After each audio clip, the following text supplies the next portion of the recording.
State Capitol, a focus on Medicaid fraud and the theft of taxpayer dollars. A House committee took up the issue this morning as lawmakers raced to pass anti-fraud bills in the last 2 weeks of the session. Danny Spiewak joins us now live from the Capitol with more. Danny? Well, in these final couple of weeks of the state legislative session, there are a number of fraud proposals that are on the table. And today in a House Fraud Prevention Committee, the committee heard testimony from the Attorney General's office specifically about Medicaid fraud and discussed 2 more of those bills that could be considered. Over the past few years, KARE 11 Investigates has uncovered numerous allegations of companies billing Medicaid for services never provided. These include addiction and recovery centers, autism centers, and housing stabilization services to help people find a place to live.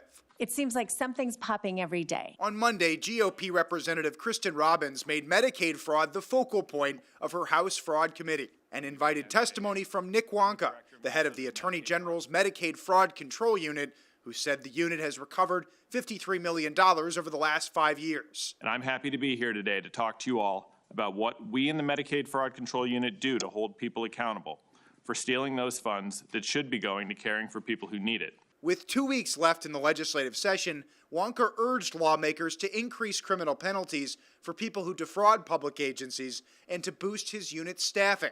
These 2 proposals, which were part of Governor Walz's legislative package, are moving forward in a House spending bill that passed last week. And based on our state Medicaid budget, our size is supposed to be 41. But it's not. It's still at 32.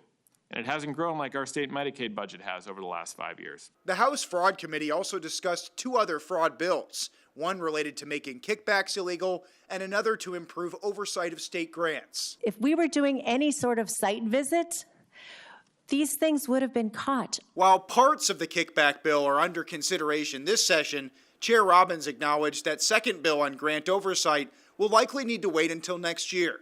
And her DFL colleague, Representative Dave Pinto, agreed. There are other things, I think, especially from the governor's package, that are moving in bills this session and building, I should say, on the work that we've all done over the last number of sessions. The governor's spokesperson said today that most of Governor Walz's proposals have made it into either the House or Senate spending bills here. So the key now is going to be what makes it into final versions. The House and the Senate are going to have to come together in the process of conference committee and iron out those differences. Back to you. Yeah, Danny, I know a lot of us taxpayers are certainly hoping these changes will be enacted and be effective because there's been so much fraud uncovered in the state recently. I know they said they recovered $53 million. Do you know what the overall number was that they were trying to recover or had been uncovered in scams?